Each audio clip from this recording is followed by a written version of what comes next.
Hey, just wanted to do a really quick review video of this Grandstand Universal 3D Target Stand. Some of you know I'm doing a 3D target comparison video, and I saw this at Cabela's and thought it might be help when I'm dragging the targets in and out all the time, moving them around. So first off, it says Universal on Amazon. If you look up the item, I believe it's $43.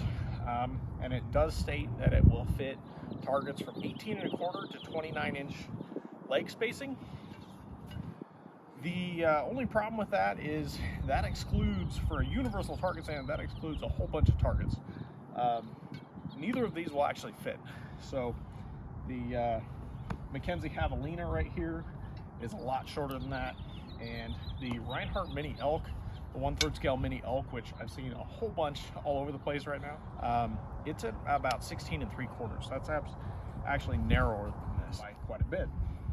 So I will probably be modifying this to work with at least one of my targets. This is made by Glendale, which makes the shooter buck series of targets that are sold at Cabela's. I don't have any of those.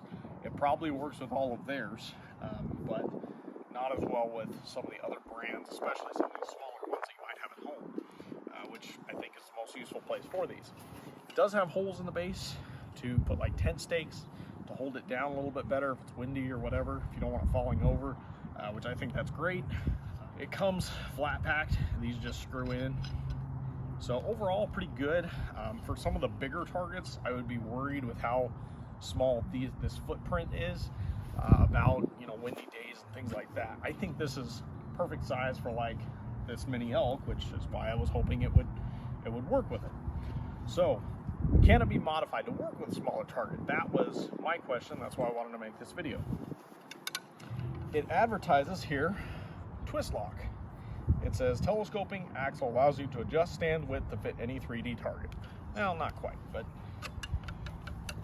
when you twist it to the side, you can pull it out, and it's a little stout. But the way they make this, what they're calling Twistlock, is essentially the end of the rod has a little bit of a kink in it, so that you have to turn it off to the side to pull it out and push it back in. So I will probably end up cutting both of these so that I can make it go shorter.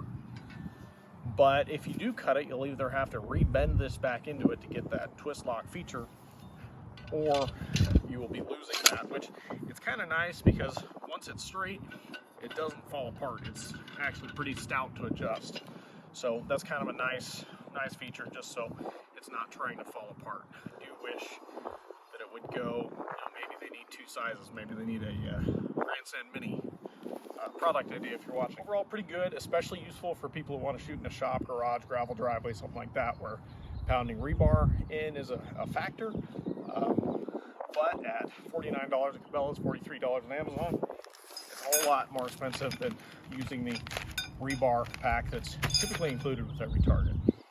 All right, so I cut about 2 inches off, put it in my vise, and put a little in it to get that twist lock back a little bit. It's a little windy today and it's kind of bobbling a little bit, so let's see how much it wobbles with my Rinehart Elk with some 20-yard shots.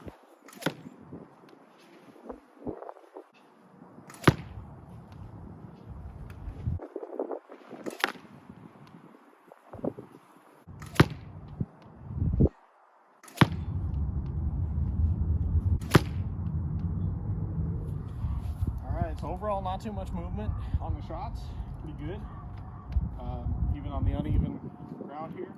It's not staked down or anything. So overall, I'd say the stand is not too bad. The price is a little bit high, especially compared to some free rebar.